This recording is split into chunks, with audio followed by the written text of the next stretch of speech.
네, 안녕하십니까. 제18회 제주 포럼에 참석해 주신 여러분 반갑습니다. 저는 오늘 뉴스페이스 시대 글로벌 우주 경쟁 속 한국 우주 외교의 정책 방향 세션의 진행을 맡은 정기원 외교부 국제기술규범과장입니다. 반갑습니다.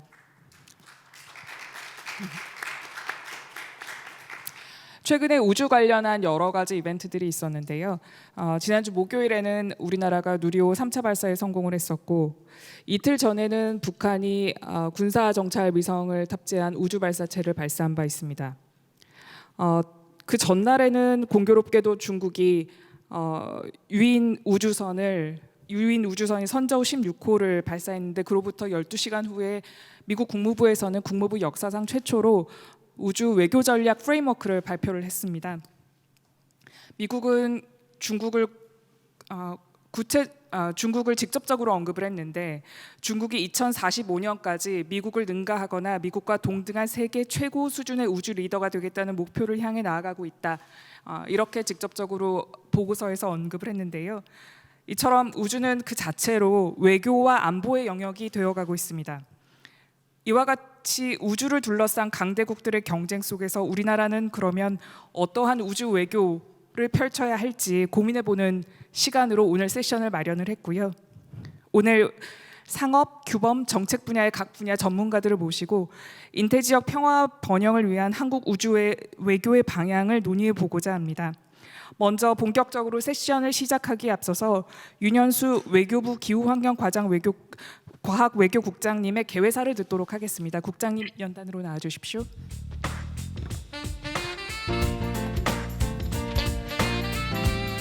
국장님께서는 25년 이상 외교부에서 근무하시면서 주로 환경, 기후변화, 과학 분야에서 활약을 하셨습니다.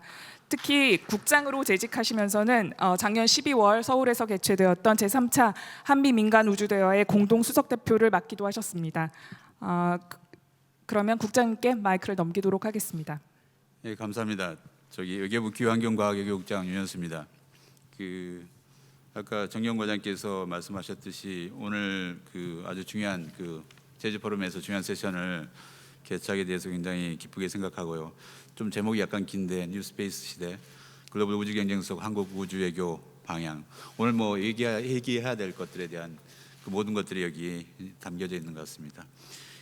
오늘 특별히 이렇게 포럼을 위해서 참석해 주신 김수종 이노스페이스 대표님, 그리고 정영진 국방대학교 교수님, 그리고 안형준 국가우주정책연구센터 팀장님, 그리고 네 기분 여러분 반갑습니다. 또 오늘 아까 테스트를 정겨운 과장께서 하셨는데 특별히 기조연설을 위해서 귀한 시간을 내주신 폴윤 나사 홍보대사님께도 감사 인사를 드립니다. 굉장히 지금 전체적으로 스페이스 시대에서 뉴스페이스 시대에서 오늘 특별히 이제 제주 포럼을 개최하는데 아까 정기원 과장님께서 말씀하셨듯이 누리호 3차 발사 성공하고 아주 굉장히 스무스하고 좋은 분위기인 것 같습니다. 주로 이제 안보 사업 목적으로서 우주 영역이 발전을 해왔었는데 뉴스페이스 시대라고 얘기하듯이 이제 민간 영역의 발전이 굉장히 두드러지고 있고요. 그래서 퍼블릭하고 민간이 파트너십으로 해서 같이 참여를 하고 또 민간은 어쨌든 주도를 정부 사이드에서 지원해주는 그런 구도로 바뀌고 있는 것 같습니다. 그러면서 동시에 우주를 둘러싼 강대국들의 경쟁이 굉장히 심화되고 있고 또 기술뿐만 아니라 또 기술 자체가 안보화되고 있고 그래서 외교 안보적인 측면에서도 중요성이 굉장히 고조되고 있습니다. 그래서 우리가 우주 기술 확보랄지 또 양자 다자 간 협력 이런 우주 개발과 지역 안정에 필요한 국제 협력을 계속해서 우리 하고 있는데 좀 약간 체계적이고 통합적인 우주 외교 전략은 아직 수립하기에는 아직 부족한 부분이 굉장히 많은 것 같고요. 정경 과장께서 말씀하셨듯이 미국은 기술뿐만 아니라 정책 분야에서도 굉장히 리더 역할을 하고 있고 트럼프 대통령 시절에도 여러 가지 스페이스 내셔널 팔러시를 만들고 디렉티브를 만들고 최근에 이제 미 국무부에서도 스페이스 디플로머시 전략을 발표를 했습니다. 하나 좋은 벤치마킹 사례라고 생각합니다. 그래서 이 우주 발사체를 굉장히 고도화하고 그다음에 달 착륙선이랄지 한국형 위성 항법 시스템 KPS라고 그러는데요. 개발이랄지 우주 거버넌스 개편 이런 등 우주 개발 7대 강국으로 우리가 도약을 준비하고 있는데요. 이 자리를 통해서 우주 전문가분들의 소중한 말씀을 경청하고자 합니다. 외교부에 대해서 잠깐 말씀드리겠습니다. 외교부는 뭐 여러 가지 핵심 과학기술 대두하면서 그리고 우주에 대해서 또 전략적인 인식이 높아짐에 따라서 올해 2월 달에 저희 국에 이제 국제기술기본과를 신설했습니다. 그래서 우주에 대해서는 뭐 테크놀로지 기술뿐만 아니라 우주 경제 그다음에 규범 파트에 있어서 굉장히 뭐 이슈들이 다양화되고 있는데 약간 포괄적인 우주 외교를 이렇게 추진해 보려고 합니다. 그 주요 우주 기술 선진국들과는 뭐 협력 네트워크를 다층적으로 구축하고 또 교류 확대를 위해서 노력하고 있습니다. 그 특히 작년 12월 달에 제가 국장으로 부임한 직후였었는데요. 2016년 이후에 이제 중단되었던 한미 민간 우주 대화가 있습니다. 그래서 Civil Dialogue on Space라고 그러는데 제가 과학기부 국장하고 같이 수석 대표를 맡아서 아마 6년 만에 두 번째 회의를 가진 것 같습니다. 뭐 한미 간의 우주 개발이랄지 우주 사이언스 그다음에 스페이스 인더스트리 이런 분야에 대해서 어떻게 협력을 확대할지에 대해서 논의를 했고 약간 뭐 저기 중요하고 또 센서티브한 이슈가 되겠습니다만은 그 미국의 위성 그 저기 부품 수출 통제에 대해서도 논의가 있었습니다. 특별히 좀 강조하고 싶은 것은 올해 4월달에 개최된 한미 정상회담에서도 아마 조인트 스테이트먼트가 나왔었는데요. 그래서 한미 동맹을 얘기하고 있는데 한미 동맹에서 여러 가지 축이 있습니다만은 한미 동맹이 우주에도 이제 적용된다는 점을 좀 명확히 했고 그다음에 우주가 여러 가지 분야가 있습니다. 아까 뭐 익스플로어 사이언스 뭐 개발이랄지 여러 가지 많은데 여러 전 분야에서 다양한 채널을 가동하겠다는 그런 의지를 표명했습니다. 그래서 그 채널을 만드는 작업을 앞으로 계속해야 될 거라고 생각합니다. 상당히 굉장히 리마커블하고 중요한 진전이라고 생각합니다. 그래서 올해 좀 해보려고 하는 것은 11월 정도 생각하고 있는데요. 그래서 외교부하고 미국 국무부하고 같이 올해가 한미 동맹 70주년입니다. 그래서 기념 사업 일환으로서 그 한미 우주 포럼 제목은 한미 우주 포럼입니다. 한미 우주 포럼을 공동 개최하고자 합니다.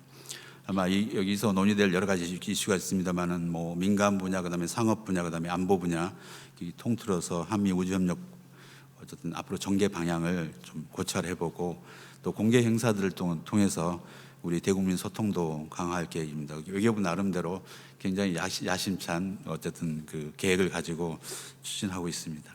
그리고 뭐 미국뿐만 아니라 다른 여러 우주 선진국들과도 우주 분야 협력에 대해서 새로운 채널, 다이얼로그 채널을 만들어가고 있습니다.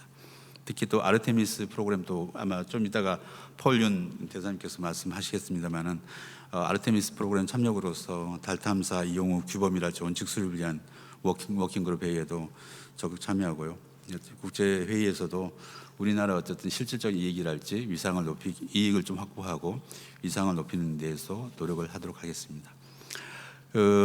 뭐 조금 이제 총괄적으로 말씀드리면 저 외교부로서는 뭐 우주 선진국들이 되겠습니다만은 우주 선진국들과 적극적인 협력을 앞으로 계속하고 그리고 우리가 여러 가지 기술이 있습니다만 기술 역량이랄지 기술 혁신 역량 같은 것들을 어떻게 강화할 수 있게 지원을 하고요. 그래서 전체적으로 우리 국가 우주 경쟁력이라고 할까요? 그런 것들을 좀 높이는데 일조를 하고자 합니다. 그리고 아까 정의용 과장님께서 말씀하셨듯이 인도 태평양 지역에서 제주 포럼의 어쨌든 모토이기도 하고요. 평화와 번영을 위해서 어떻게 우주 분야가 기여할 수 있을지를 또 적극적으로 고민해 보고자 합니다. 그리고 또 저희가 뭐 정책이랄지 전략 같은 것도 많이 만들어야 되겠습니다만은 아마 오늘 토론 같은 것들이 아마 앞으로 우리 이 우주 전략을 수립하는 데에서 굉장히 좋은 밑거름이 되리라고 생각합니다. 그래서 이번 세션에서 우주 발전 과정에서 필요한 부분을 조금 더 저희들이 잘 이해하고 효과적인 우주 외교 방향을 모색할 수 있는 굉장히 의미 있고 중요한 시간이 됐으면 합니다. 감사합니다. 네, 국장님 감사합니다. 그럼 본격적으로 세션을 시작하겠습니다. 오늘 세션은 기조연설과 새 패널분들의 발표, 이후 자유토론 이렇게 진행되도록 하겠습니다. 먼저 기조연설을 해주실 폴윤 교수님을 잠깐 소개해드리겠습니다. 교수님께서는 엘카미노 칼리지 수학과 교수로 활동을 하시면서 미 항공우주청 나사 제트 추진연구소 태양계 홍보대사로 활동하고 계십니다. 특히 2016년에는 우수 홍보대사로도 선정되신 바 있는데요. 그 하버드대 입학 사정관으로도 활동하고 계신데 지금 미국 학사 일정으로 인해서 아쉽게도 저희 현장에는 함께해 주시 못하시지만 화상으로 이렇게 직접 라이브로 참여해 주셔서 너무 감사드리고요. 기조연설 잘 부탁드립니다. 그러면 폴리오 박사님 발표 시작해 주십시오. 네, 안녕하십니까 여러분. 폴리온 인사드립니다. 저는 지금 현재 그 로스앤젤레스, 캘리포니아 주에 있는 로스앤젤레스 근처에서 제가 지금 발표를 하도록 하겠습니다. 오늘 지금 국장님 말씀을 말씀을 들었는데 제 내용이 거의 비슷하다고 생각합니다. 비슷한 내용이고 아마 더 미국적 측면에서 보여줄 수 있는 내용이 될 것 같습니다. 그래서 제 발표를 시작하도록 하겠습니다. 저는 그 나사의 그 그 솔로스타 앰베서지만 사실 제가 오늘 발표하는 것이 나사의 입장도 있지만 저희 사적인 개인적인 생각도 들어가 있다는 것, 그 다음에 공식적으로 나사를 대변하지 않는 것을 먼저 말씀을 드리고 시작을 하도록 하겠습니다. 이해를 돕기 쉽게 해서 제가 3편으로 한번 만들어봤습니다. 먼저 국장님께서 말씀하신 지난 4월에 윤석열 대통령과 해리스 부통령과의 만남에서 조인 스템에 대한 한번 주요 내용을 한번 저희가 한번 짚어보고요.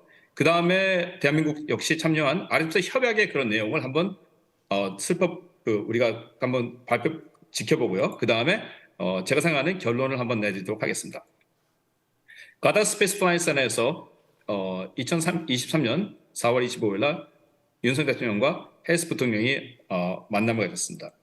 거기서 주대한 내용이 이제 제가 요약을 해보면 백악관에 나 있는 스테임을 통해서 제가 중요한 자료를 한번 정리해봤습니다. 첫 번째 그 해리스 대통령께서 말씀하신 중요한 점은 미국이 바라는 입장은 바로 기후 변화라든지 그 다음에 경제 안정과 그 다음에 발전된 그런 어드밴스 테크놀로지에 대한 양국의 협력, 특히 우주 협력에 대해서 상당히 강조를 하셨습니다. 사실 이것이 제가 봤을 때는 지구상에서의 협력도 발표했지만 앞으로 우주가 상당히 그 현재 지구 경제권에 상당히 큰 지분을 참여하기 때문에 기후 변화라든지 경제적인 그 안정과 그 다음에 발전된 그런 최첨단 기술 발전을 우주 분야에서도 양국의 협력이 이루어지는 것이 상당히 중요하다고 생각합니다. 그리고 중요한 것은 벌써 미국이 이런 문을 열었고 상당히 제가 보기에는 역사상 이렇게 우주에서 한미 협력이 이루어진 분위기가 조성된 게 과연 있었는가 생각합니다. 그래서 이번 기회를 잘 살리는 것이 대한민국의 우주 분야에서의 그 발전에 큰 도움이 될 거로 생각하고 있습니다.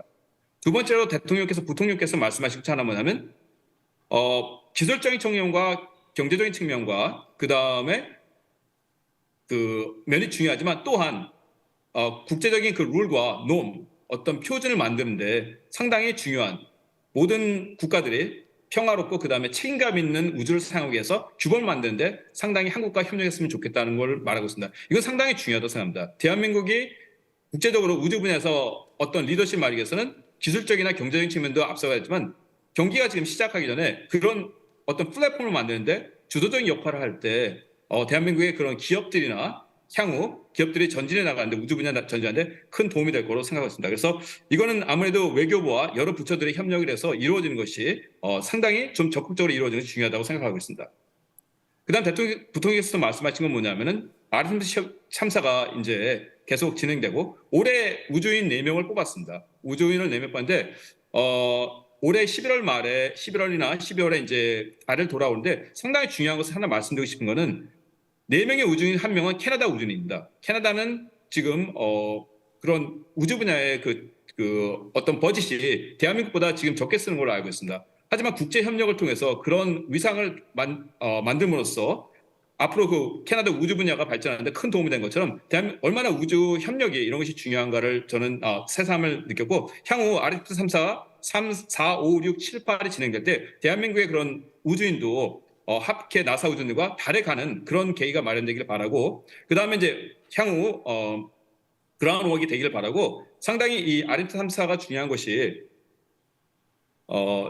윤석열 대통령이 말씀하신 대한민국의 그런 스페이스 에코노미 로드맵 그 다음에 32년도에 달에 가고 2045년에 화성에 가는 것이 상당히 시간적으로 비슷하다는 거죠. 그래서 아르테미스 탐사의 협약과 그런 많은 협력을 통한다면 대한민국이 지금 기획하는 이런 달 탐사와 화성 탐사의 성공 확률이 상당히 높아질 거로 생각하고 있습니다. 그래서 이제 다음 아르트 협약에 대해서 말씀드리면은 한번 주요한 내용을 한번 살펴볼까요?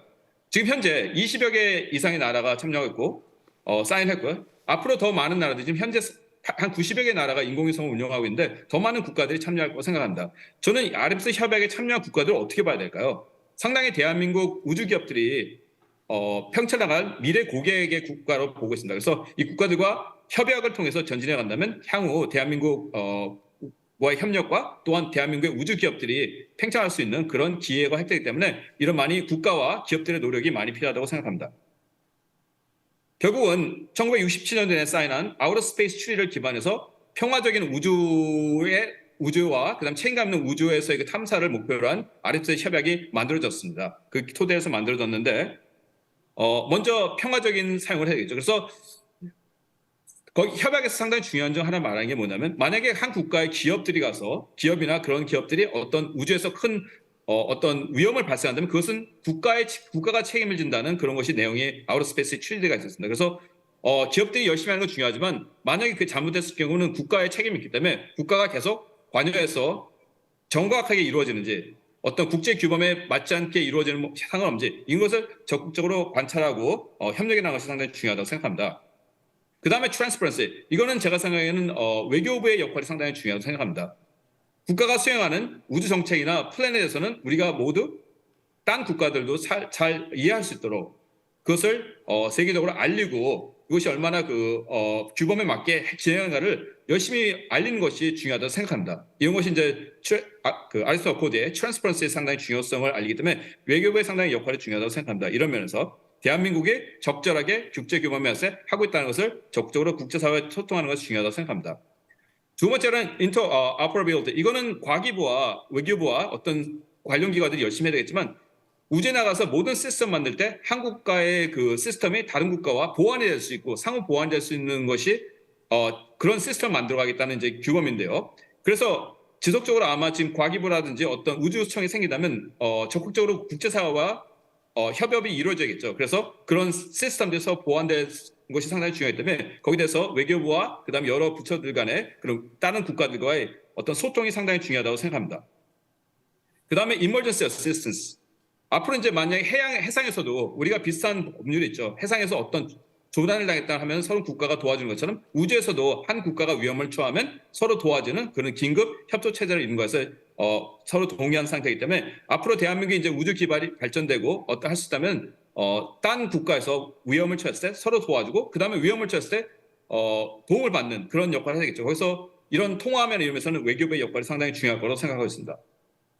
자, 그 다음에 그 registration of space object. 모든 걸 발사하기 전에는 국제사회에 알려야 되는 것이죠. 그래서 이런 것도 기업체들이 상당히 많이 하면서 여태까지는 국가 주도의 우주 발사체는 상당히 쉽게 됐지만 앞으로 저희가 주목되는 기업체들의 활동이 많아서 수많은 우주 활동이 이루어질 것입니다.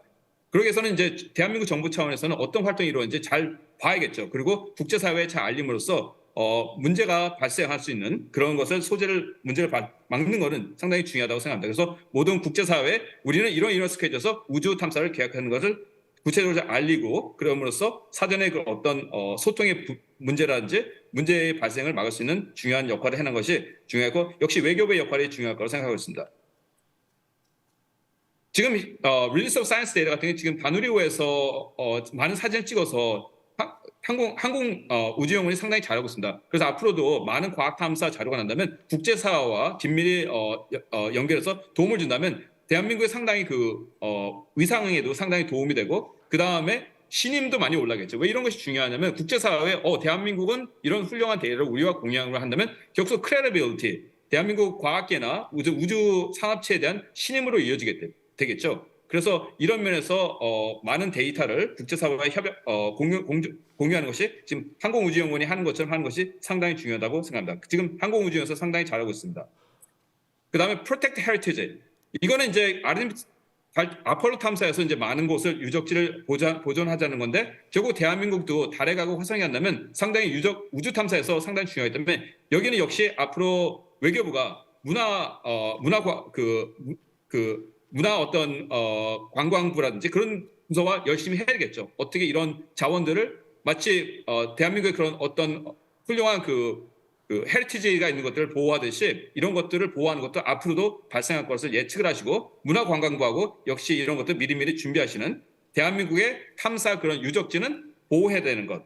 딴 나라의 것도 보호해야 되겠지만 그런 것도 미리미리 문화관광부가 준비하시는 것이 중요하다고 생각합니다. 자, 그다음에 스페이스 리소스. 이거는 상당히 지금 밴쿠버 아메리카 같은 경우에는 달과 화성과 목성사에 있는 그 자원을 생각하자면 거의 700만 우리 전 세계가 생산한 1년의 그 총 생산의 700만 년을 일해야 벌 수 있는 자원이 있다고 생각합니다. 엄청난 매장은 인류가 밖으로 나가는 기회되겠지만 아직까지 어떤 국제 협약 이런 자원에 대한 것이 이루어지기 때문에 상당히 지금 문제의 소속이 될 수 있는 것이고요. 대한민국 기업들이 가서 어떤 자원을 확보했는데 거기서 어떤 갈등 다른 국가의 갈등이 된다면 과연 그런 것을 어떻게 미리 방지할지 이런 거에 대한 어떤 외교적인 역할이 많이 필요하다고 합니다. 그래서 두 가지는 외교 무대에서 어떤 한 국가가 취한 자원에서 먼저 투자를 위해서 이루어진 자원 확보나 이런 거에 대해서 어떻게 보호해야 될 것인지 아니면 또 관련 국내법의 그 통과가 상당히 중요하다고 생각합니다. 그래서 이거는 앞서적으로 상당히 문제가 될 수 기회도 되지만 국가 간의 갈등이 될 수 있는 상당히 가장 큰 위험한 부분이기 때문에 이런 거는 차곡차곡 외교부 차원 그다음에 국가 정부나 과학부 여러 부처들이 같이 준비해야 될 상당히 중요한 부분이라고 생각합니다.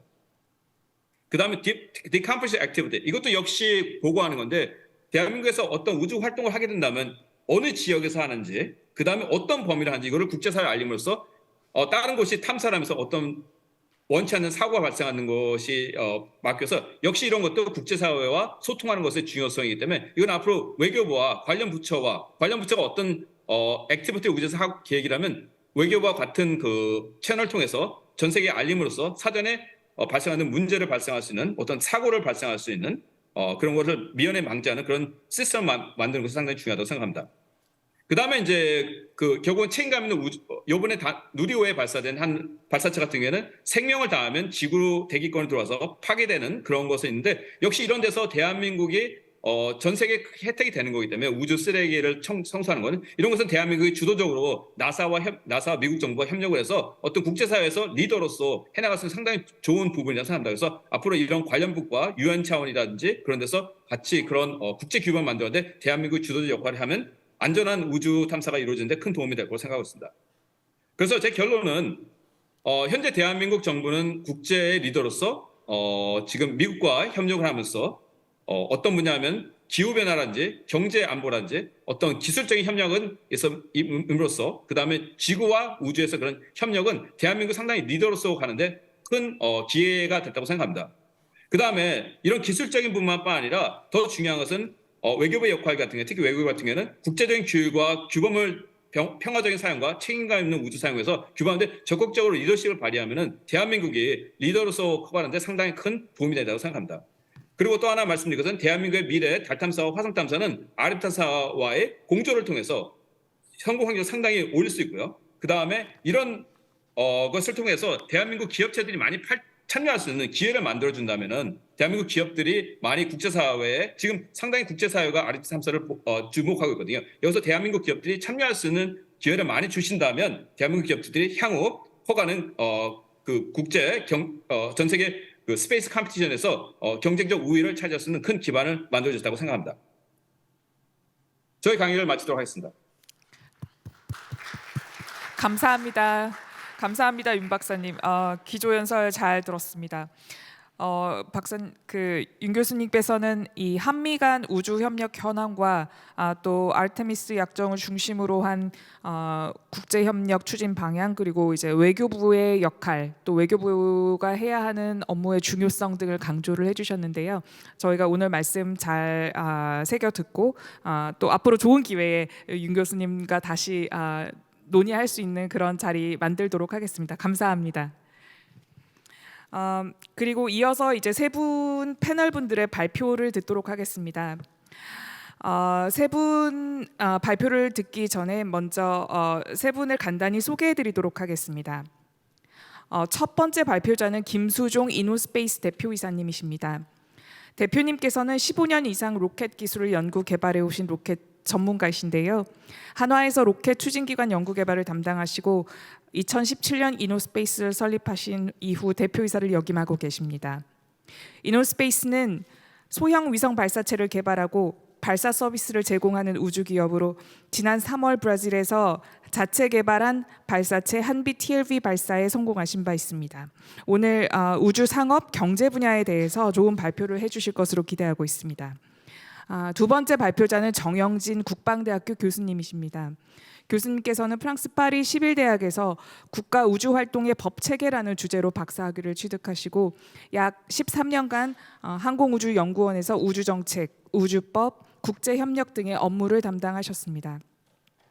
이후 국방대학교로 소속을 옮기시고는 안전보장대학원에서 우주법, 국방우주정책 등을 강의하고 계십니다.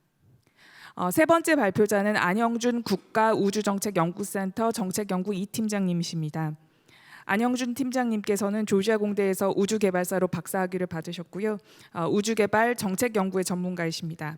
현재는 한국의 우주정책 싱크탱크인 국가우주정책연구센터에서 우주정책, 탐사, 산업 등 다양한 우주정책을 연구하고 계십니다. 그러면 첫 번째 발표를 듣도록 하겠습니다. 김수종 대표님께서 상업 분야에 대해 국내 민간 발사 서비스 기업의 시장 진출 역량과 외교적 노력의 중요성에 대해서 발표를 해주시겠습니다. 부탁드립니다. 네, 안녕하세요. 이너스페이스 대표 김수종입니다. 오늘 이렇게 귀한 자리에 초대해 주셔서 감사드리고요. 오늘 초대를 해주실 때 제가 이 외교와 관련된 얘기를 하는 자리에서 어떤 말씀을 드릴 수 있을지, 발사체 서비스를 발사 서비스를 사업화하고 있는 기업의 입장에서 어떤 말씀을 드릴 수 있을지에 대해서 좀 고민을 해봤습니다. 그래서 제목을 좀 이렇게 정해봤습니다. 국내 민간 발사 서비스 기업의 시장 진출 역량과 그리고 외교적 노력이 왜 중요한지에 대해서 좀 말씀을 드리고 싶은데요. 저희 기업이 하고 있는 그런 사업화 준비 내용을 좀 중심으로 해서 현재 우리나라 이번에 누리호도 발사 성공을 했지만 누리호를 비롯한 또 민간 기업의 시도가 어느 정도 수준까지 왔고 그렇다면 어느 시점에 사업화가 가능하고 그런 사업화를 할 때 과연 그 국가적으로 여러 가지 그 첨예한 문제들이 있을 텐데 그것들을 해결하기 위해서 어떤 외교적 노력이 필요한지 그런 배경에 대해서 좀 설명드리는 그런 시간으로 좀 갖고자 하고요. 먼저 제가 첫 번째 발제자다 보니까 오늘 이 세션의 이제 중심 주제인 뉴스페이스에 대해서 조금 말씀을 좀 드려야 할 것 같아서 장표를 준비해봤습니다. 현재 뉴스페이스 시장은 2020년 440조 정도의 규모가 2040년에 1200조 정도 규모로 성장할 걸로 여러 마켓 리포트에서 지금 발표가 되고 있습니다. 매우 빠른 속도로 기존의 어떤 시장이 아니었던 민간 우주 여행, 인터넷 중계 시장, 해외 행성 탐사 이런 것들에 대한 새로운 시장들이 이제 나오고 있는데요. 이 규모가 급격히 성장을 하고 있습니다. 그래서 이러한 이제 뉴스페이스 시장이라고 한다면 그 과거 정부가 주도하던 올드 스페이스와 비교를 했을 때 몇 가지 좀 특징적인 부분이 있습니다. 뉴스페이스라고 하면은 가장 이제 대표적으로 얘기되는 게 민간이 시도하는 이러한 그 새로운 트렌드의 그 우주 산업 전략이다 이렇게 좀 볼 수가 있는데 여기에서 민간이라고 하는 것은 제가 생각할 때는 민간 기업보다는 민간 자본의 의미가 좀 더 크다고 생각을 하고 있습니다.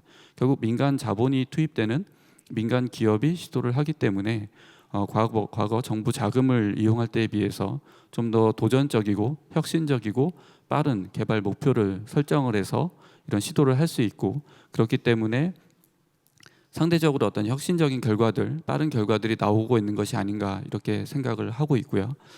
다만 우리나라 상황에서 조금 더 설명을 드리자면 우리나라 상황에서의 뉴스페이스라고 본다면 저희와 같은 이런 뉴스페이스 기업이 민간 자본을 통해서 어떤 사업화를 준비하고 있긴 하지만 이 사업이 어느 정도 진척이 이루어지고 나면 결국은 정부 여러 기관들의 도움을 받아야지만 할 수 있는 그러한 특성이 있습니다. 그래서 여전히 민과 관이 함께 노력을 해야만 달성할 수 있는 그런 목표다 이렇게 좀 말씀을 드리고 싶고요. 이런 뉴스페이스 시장에서 저희가 목표로 하고 있는 시장은 소형 발사체를 이용한 위성 발사 서비스입니다. 그래서 지금 현재 그 뉴스페이스를 가장 대표적으로 대표하는 어떤 제품이 이런 소형 위성과 이런 소형 위성을 발사하기 위한 소형 발사체들이 있는데요. 통상 이제 한 500kg 무게 이하의 위성들을 소형 위성이라고 하는데 지금 현재 발사되고 있는 위성의 거의 95%에 해당하는 이런 비율이 소형으로 발사가 되고 있습니다. 근데 이러한 위성들이 과거 이제 스페이스X의 팔콘 9과 같은 대형 발사체를 이용해서 발사가 되다 보니까 만족도가 상당히 낮은 이런 서비스를 받고 있었습니다. 그렇기 때문에 소형 위성에 특화된 이런 소형 발사체를 통해서 빠르고 정확한 궤도 투입이 가능한 이런 서비스를, 즉 소형 위성 사업자에게 맞춤형 서비스를 제공하고자 하는 이런 사업화 시도들이 이루어지고 있고요. 이런 측면에서 전 세계적으로 지금 어느 국가를 모든 그 기술적인 어떤 헤리티지가 있는 국가들에서는 모든 시도를 하고 있습니다. 그래서 이런 나라들이 현재 소형 발사체를 개발하고 있는 상황인데, 이 중에서 지금 중국을 제외한다면 사실 실제적인 이 소형 발사체를 이용한 상업 성과를 내고 있는 플레이어들이 그렇게 많지가 않습니다. 결국 이것에서도 볼 수 있듯이 중국이 상당히 좋은 역량을 보여주고 있음에도 불구하고 중국과 미국의 이런 그 신냉전이라고 할 수 있을 정도의 첨예한 대립 때문에 지금 모든 위성 사업자들은 중국을 선택하고 있지 않고 있습니다. 결국 이러한 부분들이 저희가 사업화를 향후에 할 때 국가적인 관계가 상업화에 얼마나 중요하게 영향을 미치는지를 좀 보여주는 사례라고 볼 수가 있고요. 결국 이런 중국을 제외한 나머지 중국이 제외되었기 때문에 나머지 그 여러 국가들의 발사체 회사들이 새로운 기회를 얻고 있고요. 또 러시아 우크라이나 전쟁 때문에 러시아의 소유주 발사체를 이용하려고 했던 기업들이 이런 많은 회사들에게 지금 발사 의뢰를 하고 있어서 이런 이제 그 부가적인 그 혜택을 좀 받고 있는 그런 이제 상황이라는 부분을 좀 말씀드리고 싶습니다. 우리나라에서는 이러한 시도가 과거 한 30년간 정부 주도로 이루어져 왔습니다. 발사체 분야만 하더라도 나로호, 누리호 이런 발사체를 꾸준히 개발을 해왔는데, 잘 알고 계시다시피 지난 5월에 저희 이번에 누리호가 실제 위성을 싣고 발사에 성공함으로써 결국 대외적으로 우리나라가 이제 자체 발사체로 자체 위성을 발사할 수 있는 역량을 가졌다는 것을 대외적으로 선포하는 어떤 그런 계기가 됐고, 결국 이러한 그 발사를 통해서 우리가 확인할 수 있는 것은 그럼 우리나라의 상황이 그럼 이런 뉴스페이스를 준비할 수 있는 어느 정도 수준에 왔느냐를 좀 살펴보자면, 누리호 사업이 지난 10여 년간 진행이 되면서 국내 약 300여 개 기업의 그 서플라이 체인을 구축을 했습니다. 국내 기반의 이런 그 발사체를 만들 수 있는 기반이 구축되었고, 이를 통해서 누리호라는 성공적인 결과를 만들어냈기 때문에 제가 드리고 싶은 말씀은 결국 이러한 그 300여 개 기업을 통해서 우리나라에서도 적어도 발사체 분야, 위성은 이미 많이 잘 하고 있었습니다. 그렇기 때문에 부족했던 발사체 분야에서 이제 어떤 새로운 혁신적인 시도를 할 수 있는 최소한의 기반이 마련됐다, 이런 의미를 좀 보여주는 성과라고 볼 수가 있고요. 결국 도전적인 목표와 시도일 수는 있겠지만 저희 같은 민간 기업이 이러한 산업 기반 하에서 시도를 할 수 있는 그런 상황 여건이 됐다고 좀 말씀드리고 싶습니다. 결국 이러한 여건 하에서 저희 이노스페이스도 지금 이러한 단계적인 발사체 개발 계획을 갖고 있고, 앞서 말씀드린 500kg 이하의 소형 위성 시장에 진출하고자 하는 목표를 갖고 있습니다. 현재는 가장 왼쪽에 보시는 무게 50kg의 위성을 발사할 수 있는 한빛 나노 발사체 개발에 집중을 하고 있고, 이번에 이 한빛 나노 발사체에 활용하는 1단 엔진을 이용한 비행 시험에 성공을 함으로써 기술적으로는 전 세계적으로 약 10위권 이내에 들어가는 어떤 그런 성과를 달성을 했다, 이렇게 말씀드릴 수가 있을 것 같고요.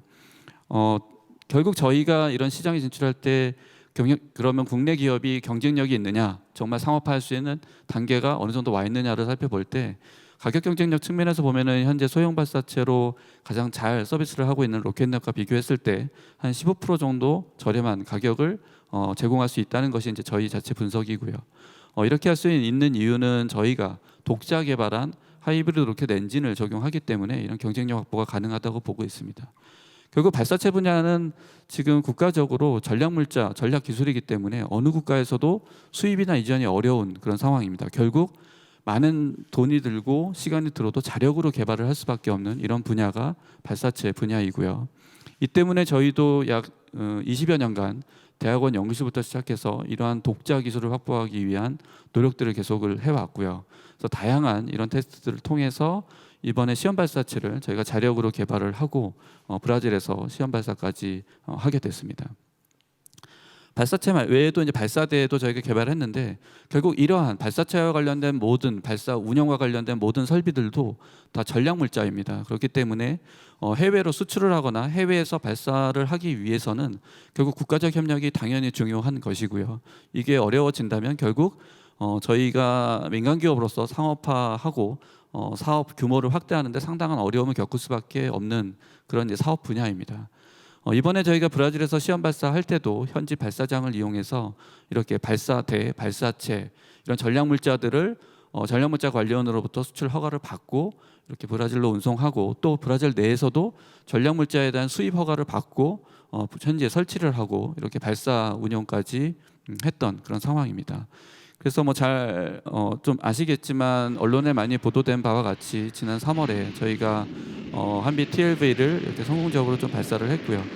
이 발사 이후에 사실 실제 위성 고객들의 많은 문의가 오고 있습니다. 결국 저희가 목표로 하는 내년 말부터면 저희가 앞으로 남은 것들을 순조롭게 잘 개발을 해낸다면 빠르면 내년 말부터 우리나라 기업도 해외 위성을 싣는 이런 상업 발사를 할 수 있는 그런 단계에 와 있다. 결국 이를 위해서 필요한 여러 가지 그 외교적인 노력, 정부를 중심으로 한 규범의 준비들이 상당히 중요한 상황이고요. 현지에서 저희가 브라질에서 이런 발사장 구축에서도 브라질 우주청과 협의를 진행을 하면서 국내 민간 기업으로서 발사 계약을 했고 사실 이때도 그 외교부에서 이미 2019년부터 도움을 많이 주셨습니다. 그래서 이런 외교부의 도움 때문에 뭐 브라질 대사관을 통한 협력 이런 것을 통해서 저희가 브라질 발사장 구축과 발사를 할 수 있었고요. 결국 장기적으로는 저희가 이런 다양한 뭐 남미, 유럽, 뭐 가능하다면 아이타 해결을 통해서 북미에서까지 이런 발사 사업을 확대하는 것을 목표로 하고 있고 지금 이런 발사장 확보를 위한 노력들을 하고 있습니다. 결국 저희 같은 민간 기업이 그러니까 그 상업화를 통해서 자생력을 가지고 운영을 하려면 발사 횟수를 빨리 늘려야 하고 이를 달성하기 위해서는 국내에 지리적으로 불리한 발사장을 갖고 있는 상황에서는 해외에서 발사를 하고 해외 고객 유치가 무조건 필수적입니다. 그렇기 때문에 이러한 것들을 달성하기 위한 노력에는 정부 또 외교부를 중심으로 한 이런 지원과 여러 가지 규범들의 마련이 필수적으로 필요하다는 말씀을 좀 먼저 드리고 싶습니다. 네, 자세한 내용은 이따 토론 때 다시 또 말씀드리도록 하겠습니다. 네. 네, 감사합니다, 김 대표님. 저희가 그동안 사실 민간 우리 잘 하고 있습니다만 우리 민간 기업이 어떻게 활동을 하고 있는지 이렇게 상세하게 들을 기회는 별로 없었는데요. 정말 좋은 설명을 해주셨고 저희 이해가 좀 높아졌다고 생각이 됩니다. 지금 민간 기업이 우주 분야에 이렇게 진출을 하고 있고 또 이제 한편으로는 발사체가 또 수출 제한 등의 문제가 있을 수도 있다라는 설명을 해주시면서 저희 민간 기업들이 이제 글로벌 시장 진출을 위해서는 외교적 지원도 중요하다 이런 말씀을 해주셨는데요. 이따 또 상세한 토론 때 내용을 더 들어보도록 하겠습니다. 다음은 정영진 교수님. 께서 발표를 해주시겠는데요. 그 인도 태평양 지역 평화와 번영을 위한 한국의 우주 외교 방향을 주제로 발표를 해주시겠습니다. 교수님 부탁드립니다. 네, 저는 목차 보시는 것처럼 먼저 이 세션 주제가 인도 태평양 지역이기 때문에 이 인도 태평양 지역 국가들의 우주 역량을 먼저 살펴본 이후에 이러한 상황에서 우리가 어떻게 우주 관련 외교를 해 나가야 되는지에 대한 방향성에 대해서 설명을 드리도록 하겠습니다. 이게 2023년도 현재 우주 전 세계 역량입니다. 좀 밝은 색이 인공위성을 보유한 국가고요. 좀 더 진한 색깔이 이제 우주 발사체를 보유한 국가입니다. 이게 1966년을 제가 설명을 드리면 66년까지는 그 프랑스, 미국, 소련이 발사체를 유일하게 발사할 수 있는 국가였고, 그리고 이 세 개 국가와 함께 캐나다가 이제 총 4개국이 66년까지 인공위성을 보유 운영하는 상황이었습니다. 현재는 보시는 것처럼 거의 100여 국에 가까운 국가들이 인공위성을 보유 운영을 하고 있습니다. 그러니까 이 중에 이제 인공위성을 직접 제작하거나 발사할 수 있는 국가들은 많지는 않지만 해외 어떤 산업체를 통해서 인공위성을 제작 발사해서 운영하는 국가를까지 포함하면 100여 개 이상이고요. 보시는 것처럼 거의 모든 국가들이 현재 우주 기술을 우리 일상생활에 활용을 하고 있습니다. 네, 이거는 이제 우주 발사체를 보유한 국가입니다. 보시는 것처럼 프랑스, 러시아, 미국이 이미 66년 전에 그 발사체를 보유하고 있었고요. 현재 이거는 그 1톤급 이상의 탑재체, 즉 인공위성을 지구적에도 607km까지 상공에 쏘아 올릴 수 있는 국가만을 표기를 한 겁니다. 그래서 통상 우리나라가 7번째 우주 발사체를 보유한 국가라고 했을 때 이 기준을 바탕으로 한 겁니다. 밑에 이제 인도네시아가 2040년으로 표기가 되어 있는데요. 인도네시아는 조만간 1, 2년 안에 우리나라 첫 우주 발사체인 나로호의 성능에 준하는 발사체를 발사할 계획이고요. 그 발사체가 성공이 되면 우리의 현재 누리호 한국형 발사체와 성능이 동일한 발사체를 이제 개발에 착수할 예정입니다.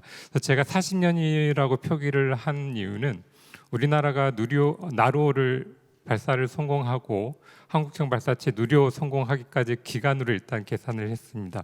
근데 현재 그 발사체를 사실상 독자 개발하는 것을 감안하면 아마 2040년보다는 더 앞당겨지지 않을까 생각을 합니다.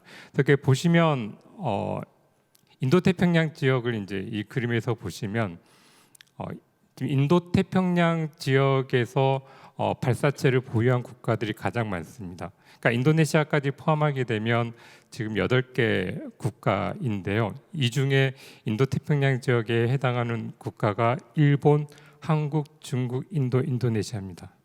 그래서 통상 우리가 뭐 인도태평양 시대라고 하는데 이제 발사체 역량 부분에서도 인도태평양 시대가 오는 거는 확실할 수밖에 없고요. 현재 인도태평양 지역의 국가들을 총 40개국 이야기를 합니다. 여기에는 이제 그 14개국 도서 국가들이 포함이 됩니다. 그래서 주요 이 40개 인도태평양 지역 국가들 중에서 발사체 역량을 보유한 국가들이 이제 5개 국가가 될 거라는 거 말씀을 드렸고, 나머지 뭐 호주 같은 경우는 인공위성 기술 역량이 매우 뛰어납니다. 이미 말레이시아나 뭐 그 베트남, 뭐 태국도 인공위성을 다 상당수의 인공위성을 보유 운영을 하고 있습니다. 그래서 작년 한 해 동안 전 세계에서 50km 이상의 인공위성을 발사한 게 143기가 발사되었습니다. 2018년에 142기가 발사됐고 해서 작년 143기 발사된 게 한 해에 가장 많이 발사된 인공위성이고요. 앞으로 그러니까 올해부터 향후 10년간 전 세계에서 추가로 발사될 인공위성 수가 약 4,600기입니다. 그리고 그 작년에 그 143기가 발사됐다고 했는데 이 중에 중국이 발사한 인공위성이 77개국이 되고요. 그래서 중국을 비롯한 다른 아시아 태평양 지역이 발사한 인공위성 수를 고려하면 사실 이제 전 세계 이 아시아 태평양 지역에서 60%에 가까운 이제 인공위성이 발사될 이제입니다. 이거는 그 쿼드 다 아시는 것처럼 재작년에 그 쿼드 스페이스 워킹 그룹이 만들어졌습니다. 이 스페이스 워킹 그룹은 이제 위성 정보 교류 및 우주 위협을 대응하고 우주 환경의 장기 지속성을 위한 규범, 원칙, 규칙을 이제 협의하기 위한 워킹 그룹입니다. 이 워킹 그룹 같은 경우에는 이제 이렇게 보시는 것처럼 4개국이 현재 운영이 되고 있고 상호 관련된 정보를 서로 공유하거나 협의를 진행을 하고 있습니다. 제가 이거 미국의 우주 감시 네트워크를 이제 제가 좀 설명을 드리고자 합니다. 현재 우주 외교의 핵심은 앞서 그 폴륜 대사님께서 말씀해 주신 것처럼 어떤 국제 규범이나 규칙, 원칙을 만들어 가는 겁니다. 2000년대 들어서 다시 국제사회에서 우주를 들어선 화두는 우주 활동의 안전, 안보 지속 가능성이었습니다. 유엔을 비롯한 모든 주요 우주 활동국의 정부 문서에서 가장 먼저 나온 표현이기도 했고요. 그리고 2010년대 중반 이후로 연이어서 나오는 화두가 뭐냐면 책임 있는 우주 활동입니다. 그러니까 우주 활동의 안전 안보 지속 가능성을 보장하기 위해서는 국가들의 책임 있는 활동이 우선이 되어야 한다라는 거고요. 그러한 책임 있는 활동을 하기 위한 기본 전제 조건이 통상 우주 영역 인식입니다. 여기 보시는 그림은 그 현재 그러니까 전 세계 우주 감시를 위한 우주 상황 인식을 위한 자산을 가장 이제 많이 보유한 국가 미국의 네트워크를 제가 지금 보여드리고 있습니다.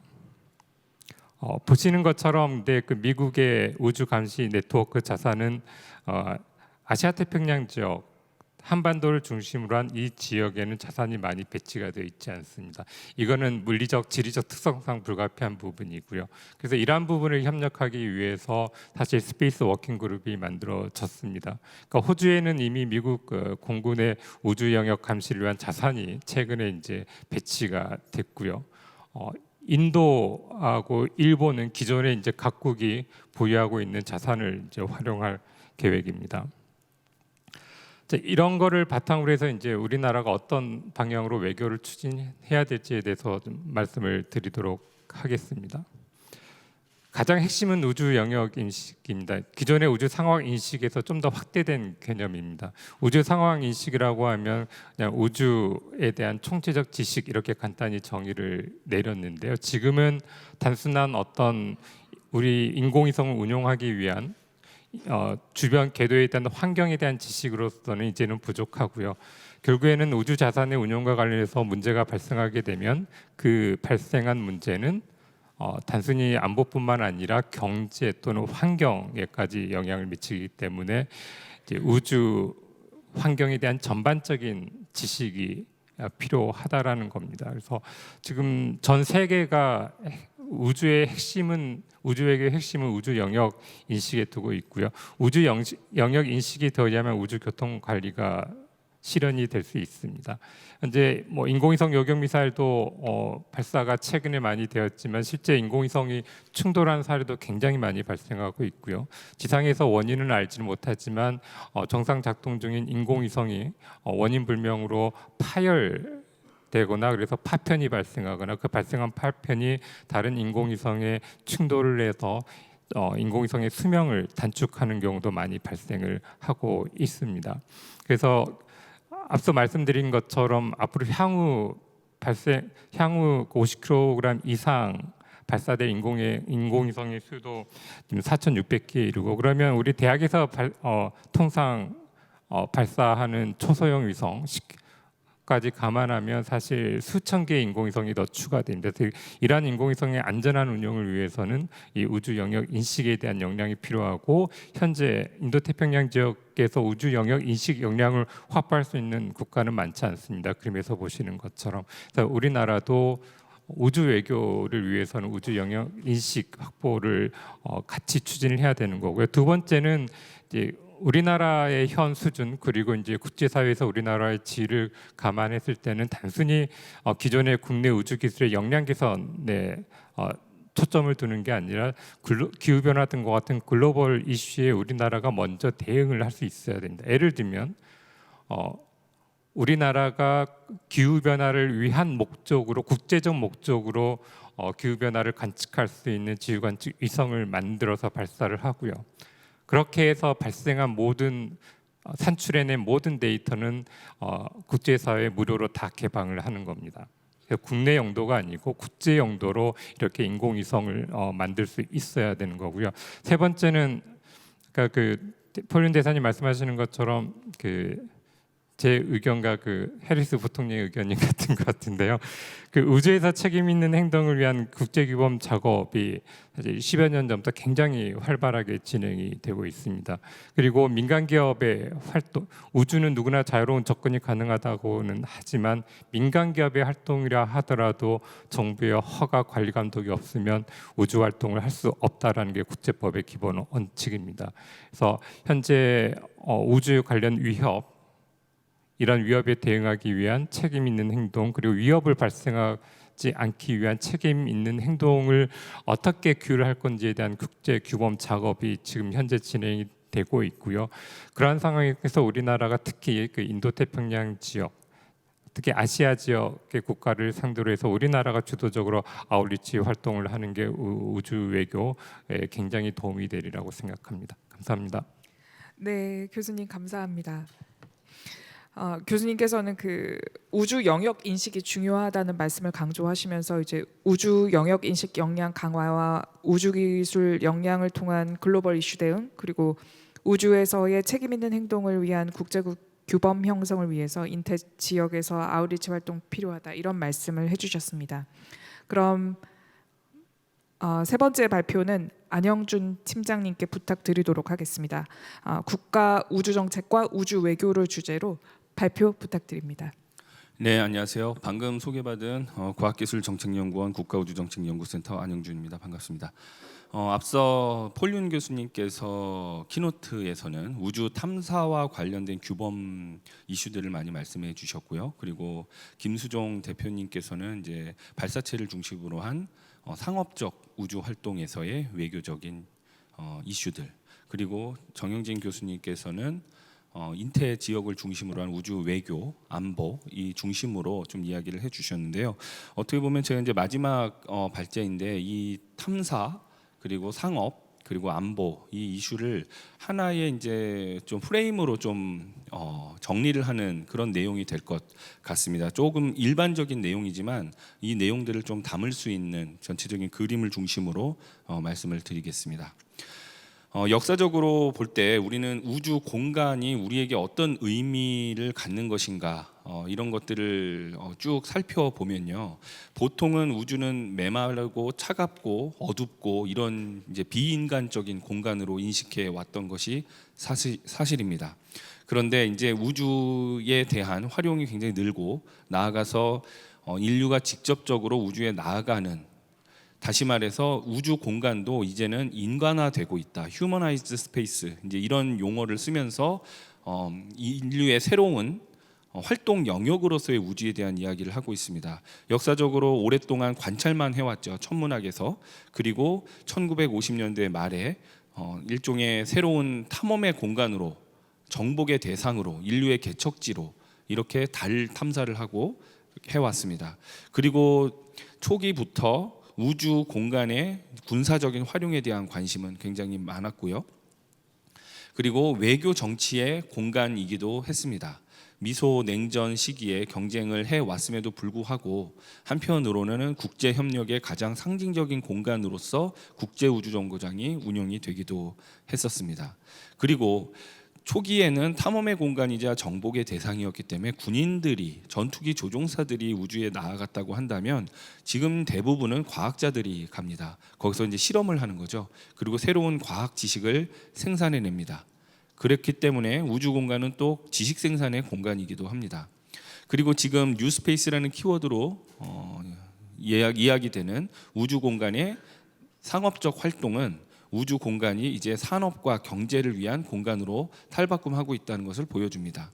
나아가서 스페이스X의 앨런 머스크 같은 사람, 그리고 이제 아르테미스 이후 화성 탐사를 하는 국가들에서는 인류의 거주지를 확대를 위한 또 우주 공간을 생각을 하고 있습니다. 이처럼 이제 우주 공간은 과학 기술이라든지 탐험 이런 것들을 넘어서 인간의 활동의 새로운 영역으로서, 다시 말해 인류의 모든 문화, 사회 그런 활동들의 의미와 또 그런 요소들이 확장이 되고 있는 인간화된 공간이 되고 있다는 것을 우리가 지금 지켜보고 있는 상황입니다. 그렇게 우리나라도 우주 개발을 이제 한 30년 정도 해왔는데요. 그동안 위성과 발사체 개발 중심의 우주 개발을 해왔습니다. 지난해가 1992년 우리별 1호를 우리나라가 국적위성으로 처음 발사를 하면서 우주 개발을 시작한 지 30년 되는 해였고요. 올해 이제 누리호 발사가 이제 처음 실전 발사라고 하죠. 임무를 중심으로 한 그 실전 발사를 성공을 하면서 93년 과학 로켓을 개발하기 시작한 지 또 한 세대 만에 우리가 실용 우주 발사체를 갖게 되었습니다. 이렇게 보면은 우리나라가 우주 개발을 한 지 한 세대가 지난 셈입니다. 한 세대 만에 특히 가장 중요한 기술적인 요소인 발사체와 위성 제작에 관해서는 우리가 어느 정도 기술 축적을 해왔고 이제는 그 수단을 가지고 우리가 어떻게 확장을 할 것인가를 이제 고민하는 때가 온 것 같습니다. 그래서 한 세대를 맞으면서 굉장히 큰 변화가 많이 있었습니다. 글로벌하게도 마찬가지인데요. 뭐 우주 경제라는 용어가 글로벌하게 많이 사용되고 또 뉴스페이스로 대별되는 상업적인 우주 활동의 시작, 그리고 이와 관련돼서 우주 탐사를 하거나 우주 개발을 하는 국가가 늘면서 국제적인 규범 이슈가 늘어나고 또 국제 질서도 재편되는 것 같습니다. 그리고 이제는 우주는 국가 운영의 아주 주요한 인프라가 되는 것 같습니다. 뭐 우리가 경부고속도로를 닦으면서 산업화에 시작을 했던 것처럼 이제는 우주 공간의 우주 시스템의 사회와 우리 국가의 의존도가 굉장히 높아지면서 이제는 우주 시스템에 뭔가 문제가 생기면 국가 운영을 하기 어려운 상황에 이르게 되었습니다. 국내적으로는 한미 미사일 지침이 이제 완전히 폐기가 되면서 이제 안보와 관련된 우주 영역이 확대가 되고 우주 탐사 아르테미스 이제 어코드를 폴린 교수님께서 많이 말씀을 해주셨는데요. 처음으로 지구 궤도를 넘어서는 달 탐사까지로 이제 탐사의 영역을 확대를 했습니다. 그리고 올해 이제 국가 위성 항법 시스템 KPS로 이야기하는 한국형 우주항공 항법 시스템을 개발에 착수를 했고요. 그리고 누리호도 이제 발사체 능력을 확보하게 되었고 이제 우주항공청을 만들기 위한 정부의 노력이 추진되고 있습니다. 다시 한번 정리하면 우주는 국가 주요 인프라입니다. 그동안 기술 습득과 거래 중심의 국제 협력에서 이제는 안보, 경제, 국제 규범 등을 포괄하는 우주 정책 그리고 우주 외교가 필요한 시대가 되었습니다. 지난해 정부는 4차 우주개발 진흥 기본계획을 발표했습니다. 국가 우주개발의 가장 포괄적이고 상위 계획인데요. 5년마다 발표가 되는데 우리나라는 지난 2022년 말에 벌써 이제 네 번째가 되었습니다. 4차 우주개발 기본계획을 발표를 했습니다.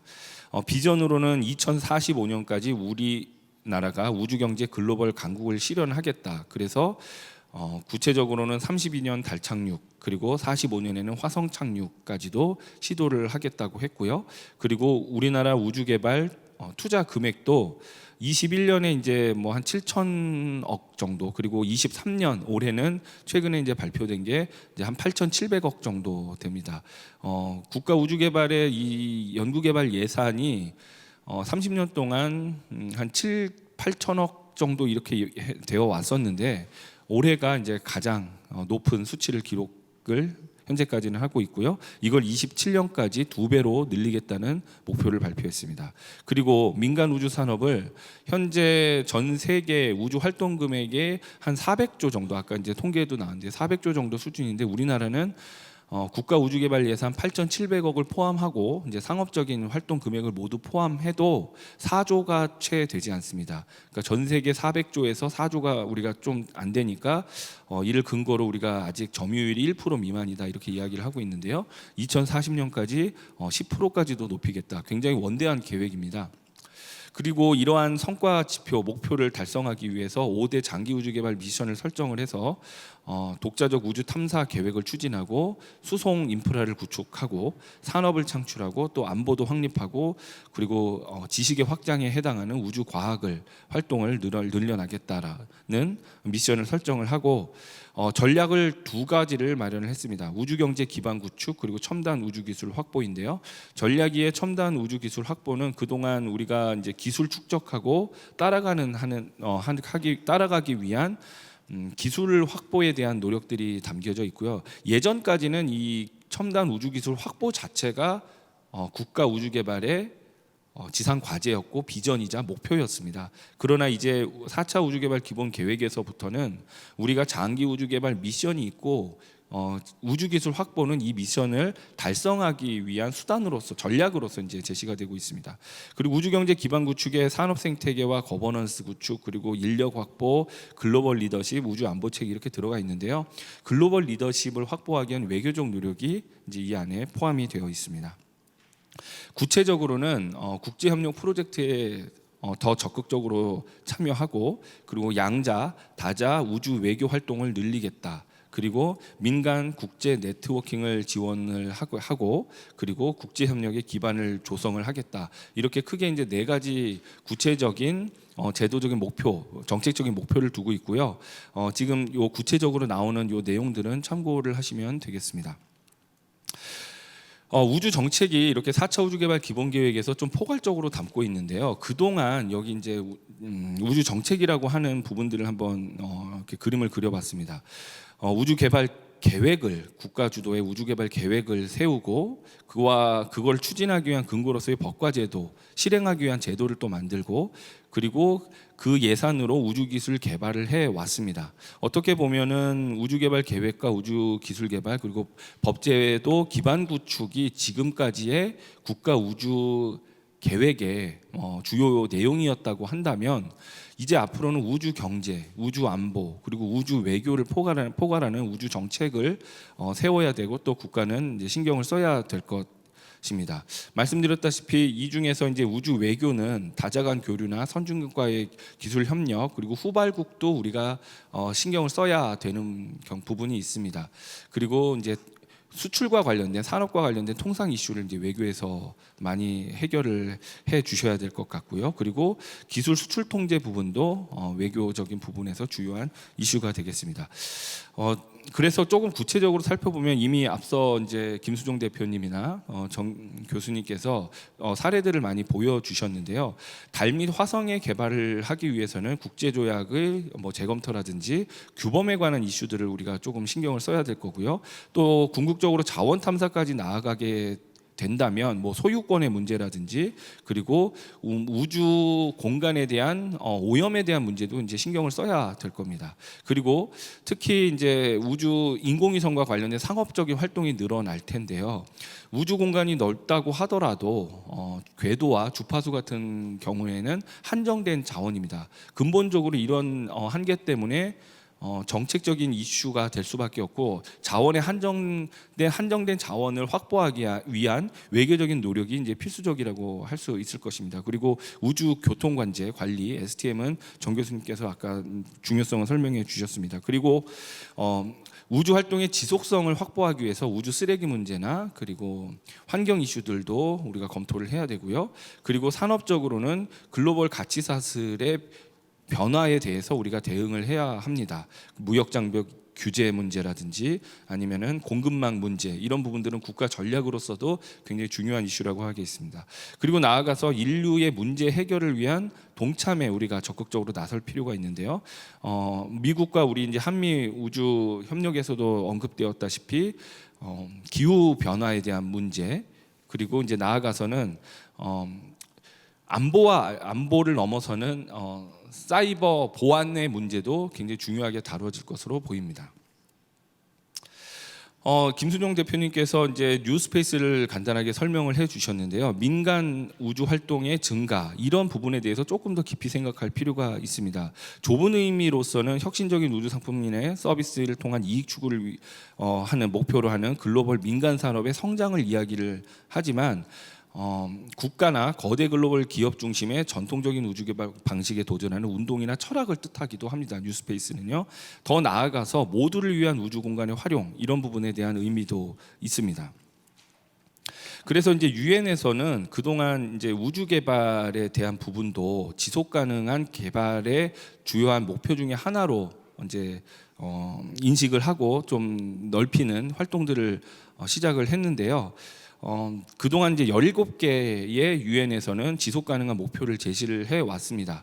그런데 이제 많은 분들이 우주 개발에 투자를 하는 것보다 이렇게 지구 문제를 해결을 하는 17개의 목표를 투자를 하는 것이 더 낫지 않느냐 이런 이슈를 제기를 해 왔는데요. 지금은 오히려 17개 문제를 해결하기 위한 우주 기술의 활용 이런 측면에서 스페이스 4 SDGs 이런 이제 목표가 독립적으로 추구가 되고 있습니다. 다시 말해서 우주 개발이냐 지구 문제냐 이런 이분법적인 사고가 아니라 지구 문제를 해결하기 위한 우주 공간의 활용 이렇게 같이 생각하는 추세입니다. 그래서 과학기술 외교의 프레임은 크게 이제 우리가 흔히 얘기를 할 때 과학기술을 위한 외교, 그리고 외교 속 과학기술, 그리고 외교로서의 과학기술, 과학기술을 통한 외교, 이렇게 크게 이야기를 하고 있는데요. 굉장히 좀 헷갈릴 수가 있는데 무엇이냐 하면 간단하게 설명드리면 과학기술의 어떤 획득이나 기술을 확보하기 위해서 외교적인 활동이 필요하다, 이런 것이 이제 과학기술을 위한 외교고요. 외교 속의 과학 기술은 외교적 활동, 그러니까 어떤 글로벌한 국가 간의 질서에서 구조적 관력을 확보하기 위해서 과학기술을 수단으로 활용하는 것입니다. 그리고 이제 외교로서의 과학기술은 과학기술의 ODA나 이런 것들을 통해서 동시에 뭐 프로모션이라든지 기술 협력을 하면서 동시에 그것이 외교적인 목표를 이루는 부분이고요. 그리고 과학기술을 통한 외교는 외교 관계를 강화를 위해서 기술적인 협력을 통해서 오히려 이제 거꾸로 외교적인 채널을 만드는 이제 이런 수단인데요.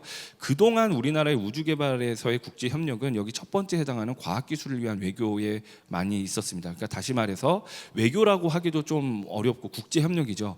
뭐 외국의 발사체를 활용한다든지 아니면 기술을 습득하기 위해서 거래를 한다든지 그러기 위해서 외교적인 채널을 동원하는, 이게 과학기술을 위한 외교였는데 이제는 우주도 외교 속 과학기술, 외교로서의 과학기술, 과학기술을 통한 외교, 그러니까 과학기술 또는 우주 기술을 수단으로 활용해서 외교적인 활동을 하거나 또는 이제 소프트 파워로서 이렇게 외교적인 활동과 병행하는 것, 그리고 오히려 과학기술을 수단으로 활용을 해서 외교적인 채널을 구축하는 노력까지도 확장할 수 있어야 할 것입니다. 이거를 우주 쪽으로 이제 좀 적용을 하면 현재까지는 우주 협력은 기술 획득 중심이었지만 앞으로는 외교적 관점에서 좀 폭넓게 접근을 해야 될 것이고요. 다자 협력도 개별적이거나 단기적으로 이렇게 축적되는 것이 없이 이루어져 왔던 외교적 활동이 전문성을 중심으로 하고 그리고 전략성을 강화를 해서 지속 가능하게 이제 대응을 할 수 있는 그런 체제를 만들어야 할 것입니다. 그리고 양자 협력에서도 뭐 이거는 좀 구체적인 내용이기는 합니다만은 창구 역할이 부처에 따라서 좀 모호한 부분들이 있었는데요. 책임성과 대표성을 제고해서 이 외교부가 조금 더 적극적으로 나서야 하는 부분이 많이 필요하다고 보겠습니다. 그리고 국제협력 전문가 네트워크가 필요한데요. 그동안은 과학기술자들이 개별적으로 또는 단기적으로 이렇게 네트워크를 구축을 해왔다고 한다면 앞으로는 관리를 통해서 효율성과 그리고 지속 가능한 전략성을 강화를 해야 될 것입니다. 그리고 동향 분석도 이례적이나 뭔가 개발 계획을 만들 때 단기적이었다고 한다면 이제는 상시 모니터링을 해야 한다, 이렇게 보고 있고요. 저희 국가우주정책연구센터도 이러한 우주 외교의 새로운 프레임을 바탕으로 지원을 하기 위해서 많은 노력들을 기울이고 있습니다. 마지막으로 이제 우주 외교 확대를 위한 제언을 말씀드리겠는데요. 이제 우주 패권 경쟁의 비전도 좋습니다. 필요합니다. 하지만 이제는 조금 더 넓게 우리나라가 지식 생산국으로서의 기여를 한다라는 비전으로 좀 확대할 필요가 있다고 생각합니다. 그동안 우리나라의 30년 동안 우주 개발은 선진국의 지식과 로켓 기술이나 뭐 이런 것들은 다 우리가 처음 만든 것은 아니었잖아요. 어떻게 보면은 그런 수혜를 받고 우리가 또 독자적인 기술을 확보하기 위한 노력이었다고 한다면 앞으로는 우리도 인류 지식의 확장에 공헌하는 국가로서의 자긍심, 그리고 국가의 국격을 생각하는 비전이 필요하다고 봅니다. 그리고 시민과 함께하는 이제 우주 개발을 위해서는 우리의 문제를 우리 스스로 정의를 해야 합니다. 왜 우리나라가 우주 개발을 해야 되는지 그 문제를 우리의 문제로 정의하고 또 우리의 해결 방식을 통해서 지식을 생산하고 축적하는 지식 생산국이 되어야 한다는 말씀을 드리고요. 우주 외교는 또 국제사회에 이러한 기여를 하고 또 발언권을 확보하는 지렛대로 우주 기술을 활용해야 할 것입니다. 그래서 독자적인 우주 탐사 그리고 아르테미스와 같은 국제 공동 프로젝트에 지속적으로 참여를 해야 하는 것이 필요하겠고요. 그리고 범부처가 참여하는 우주 협력이나 우주 외교 협의체를 구성해서 전방위적인 범부처 협력 체계를 구축해야 될 텐데요. 이 부분에 대해서는 이제 지금 현재 우주 개발 거버넌스 개편이 일어나고 있는데 조금 더 그러한 협력 체계를 구축하는 구체적인 아이디어를 좀 제공을 해야 할 것 같습니다. 그리고 이제 정기적인 모니터링 같은 것들도 해야 될 거고요. 뭐 국가마다 이제 협력 사무소 같은 것도 개설할 수 있을 것입니다. 저희 국가우주정책연구센터에서 매달 발간을 하는 글로벌 이슈 리포트가 있습니다. 이런 것들도 이런 노력 중에 일환이라고 할 수 있을 텐데요. 우주 외교 이슈 뭐 이렇게 발간을 하기도 하고 있는데요. 저희 국가우주정책연구센터 홈페이지에 매달 이 이슈 리포트가 발간되고 있으니까 관심 있는 분들은 참고하시면 되겠습니다. 이상으로 발표 마치겠습니다. 고맙습니다. 네, 감사합니다. 팀장님께서는 우리나라의 우주 개발 현황과 정책을 소개를 해주시고 또 우주 외교의 이슈와 방향에 대해서도 전반적으로 짚어주셨습니다. 저희가 시간이 많이 없지만 10분 정도라도 자유 토론 시간을 갖도록 하겠습니다. 아까 안 팀장님께서 언급해주신 제4차 우주개발 기본계획의 추진 전략은 두 가지입니다. 우주 경제 기반 구축과 첨단 우주기술 확보. 이것은 사실 말씀드린 것처럼 우주 개발을 위한 기본 계획 상의 추진 전략이고요. 오늘 기조연설부터 또 세 분의 발표까지 다 듣고 나니 이제는 우리나라가 우주 외교 전략을 마련할 때가 됐다. 이제 어느 정도의 기반이 조성됐고 이제 더 늦지 않게 그런 전략을 만들어가야겠다 이런 생각이 들었는데요. 외교라는 분야를 협의로 해석하자면 아까 세 분께서 언급해주신 규범 형성이라든가 어느 정도 국가 간의 협력이라든가 요 정도만 볼 수 있지만 사실 외교라는 것이 전 지구촌의 인간사를 다 다루는 분야라고 했을 때 사실 우주 외교라는 용어도 전 지구적 그리고 우주에서 일어나는 모든 활동에 관여하는 업무를 하는 것이 우주 외교다. 이렇게 해석을 한다면 세 분께 묻고 싶은 것은 그러면 당장 단기적으로 그리고 장기적으로 우주 외교를 만들기 위해서 필요한 것이 무엇이라고 생각하시는지 순서대로 김 대표님부터 답변을 해주시면 감사하겠습니다.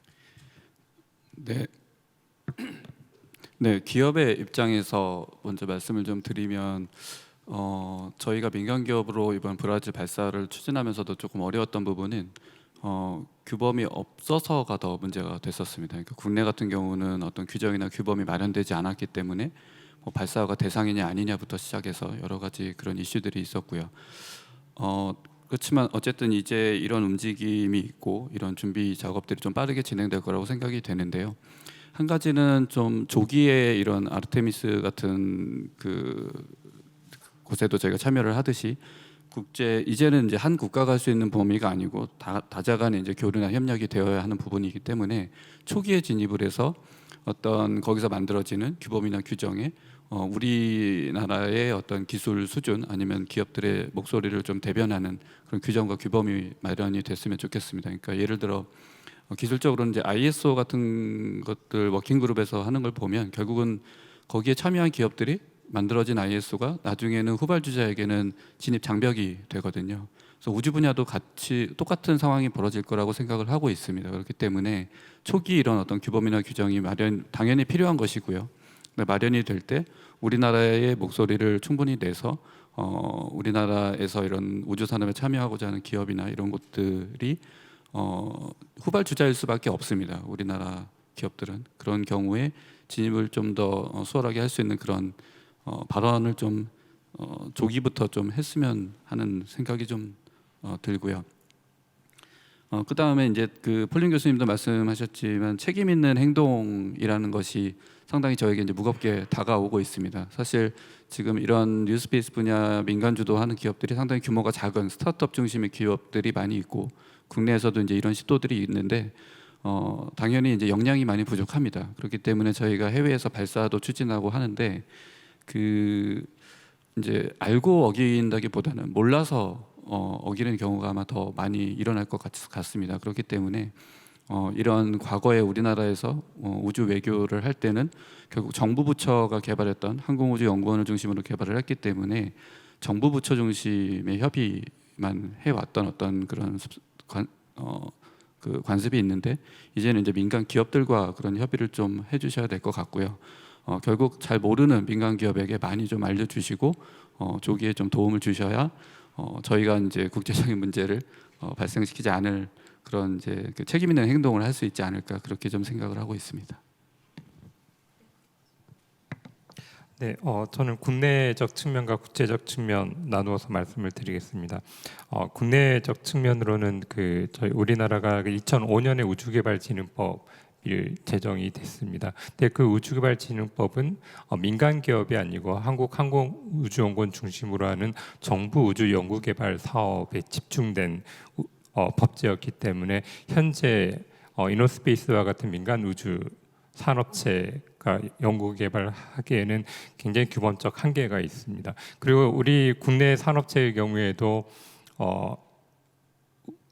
그러니까 인공위성이나 우주비행체 발사나 인공위성의 운용 등에 대해서 정부의 허가나 관리 감독을 받아야 된다라는 내용을 많이 인지를 못하고 있습니다. 그래서 오히려 국내 특히 산업체 발전을 위해서는 이 우주 활동을 규율하는 민간 기업의 우주 활동을 규율하는 어떤 우주개발진흥법을 제정하거나 새로운 형태의 법률 제정이 반드시 필요한 부분이고, 그 부분에 있어서 이제는 이제 외교의 내용도 좀 들어갈 필요가 있습니다. 현재 우주개발진흥법은 연구개발에 집중이 되어 있습니다. 하지만 연구개발에 집중되어 있지만 우주개발에 관한 우리나라의 기본법 역할을 하고 있습니다. 그리고 이제 국제적으로는 현재 그 책임 있는 우주 활동에 관한 국제 규범 작업이 많이 알려져 있기 때문에 당연히 우리나라 정부, 특히 이제 외교부가 정부 부처의 어떤 조정 역할을 통해서 우리나라를 대표해서 역할을 해야 되고, 그리고 이제 우리나라의 우주 활동 관련한 국내 규범을 어떤 국제 표준화하는 작업도 사실 많이 필요합니다. 그 전 단계가 저는 이제 그 인도 태평양 지역에서 국제 규범 그리고 우리나라 규범과 관련한 아웃리치 활동이라고 보고 있습니다. 그리고 이제 국제적 측면에서 우주 기술을 우리나라가 활용하고 기여할 수 있는 부분은 우리나라의 인공위성 역량은 이미 상당한 수준입니다. 거의 우리나라 거의 100% 수준으로 어느 정도의 인공위성은 다 만들 수 있는 상황이고요. 그 말은 이제 우리나라 독자적으로 해외에 기여할 수 있는 좀 인공위성을 만들었으면 좋겠습니다. 특히 인도태평양 지역 같은 경우는 도서 국가가 굉장히 많습니다. 그래서 지구 관측 영상을 실시간으로 사실상 무료로 공급받아야 될 상황들이 굉장히 많이 있기 때문에 우리나라가 이미 역량이 보유가 되어 있고 큰 비용을 들이지 않다 하더라도 우리나라 이제 독자 발사체로 그 정도의 인공위성을 충분히 발사할 수 있기 때문에 그러한 목적으로 우리가 인공위성을 발사 운영하는 것도 우리나라 외교의 큰 우주 분야에 있어서 큰 성장을 이룰 거라고 생각합니다. 예, 우주 외교와 관련된 뭐 부처의 노력이라든지 법제도의 뭐 개선 사항 이런 것들은 뭐 생업으로 하는 일이라 좀 골치 아픈 그런 내용보다는 조금 더 다른 얘기를 좀 해보고자 합니다. 아까 정기영 과장님께서 말씀하셨다시피 외교를 뭐 이렇게 인간사 전체에 대한 것으로 해석한다면 우주가 굉장히 외교부에서 상상력을 발휘할 수 있는 가장 좋은 그 대상이 아닐까 이렇게 생각합니다. 우리가 보통 미래를 상상한다거나 우주의 미래를 상상하면 기술적인 것을 상상하기가 쉽습니다. 그러나 저는 오히려 진짜 상상력이 필요하고 또 진정 미래스러운 거는 인간사의 미래가 어떤 식으로 펼쳐질 것인가 이런 부분이 아닌가 싶습니다. 굉장히 놀랐던 경험이 한 가지 있는데요. 외교부에서 정책 과제로 한 가지 나왔던 게 행성 거버넌스와 관련된 연구가 있었습니다. 그건 뭐냐면은 만약에 인간이 화성까지 거주지를 넘게 산다면 이 국가 간의 거버넌스나 국제 질서가 아니라 행성 거버넌스는 국가의 단위라든 것이 또 그리고 지배 체제라든지 이런 것들이 어떻게 바뀔 것인가 이런 부분이거든요. 그러니까 이제 화성을 무슨 로켓을 타고 갈까 이런 고민이 아니라 그건 이제 기술적인 건 수단이고 그 이후에 인간사가 어떻게 바뀔 것인가에 대한 상상을 해보는 것입니다. 이런 것이 진정 미래스러운 것이 아닌가라는 생각을 하고요.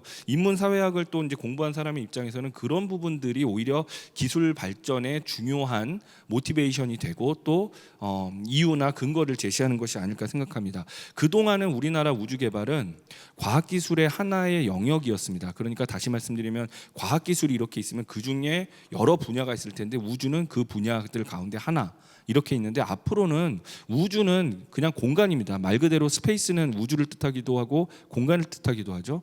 우주가 이 안에 있고 그 안에 과학기술도 있고 외교도 있고 경제도 있고 규범도 있고 이렇게 질서도 있고 이제 이렇게 생각을 해야 하는 인식의 전환이 이제 필요한 것 같습니다. 이것과 관련된 이제 국민적인 인식 변화 그리고 부처의 뭐 역할 또는 국가 우주 개발의 추진 이런 것들도 이러한 국민적인 인식 변화가 있다고 한다면 조금 더 구체적인 전략이나 아니면 사업이나 예산이나 뭐 이런 것들도 조금 수월하게 이루어지지 않을까 생각을 생각을 합니다. 예. 네, 감사합니다. 시간이 다 되어서 저희가 더 이상 토론은 진행할 수 없지만 오늘 세 분의 발표, 건설적인 또 발표와 토론을 통해서 저희가 우주에 대한 좀 생각을 좀 넓혀볼 수 있지 않았나 그런 생각이 듭니다. 그 우주 분야는 앞으로 점점 더 중요해질 것 같습니다. 저희가 우주에 대한 전략적인 시각을 바탕으로 새로운 정책을 좀 마련을 하고 특히 국제 우주 규범 논의에 적극적으로 참여하는 것이 굉장히 중요하다고 생각합니다. 이러한 앞으로의 뉴스페이스 시대를 대비함에 있어서 한국 최고의 우주 상업 정책 규범 분야의 전문가들을 모시고 오늘 우주 외교에 대해서 토론하는 귀한 시간을 가졌는데요. 오늘 주신 의견들을 적극적으로 반영하고 참고해서 저희가 앞으로 우주 외교 정책을 한번 구체적으로 또 진지하게 만들어 보도록 하겠습니다. 다시 한번 진심으로 감사 말씀드리고 오늘 들어주신 여러분들께도 감사드립니다. 그러면 오늘 뉴스페이스 시대 글로벌 우주 경쟁 속 한국 우주 외교의 방향 세션을 마치도록 하겠습니다. 감사합니다.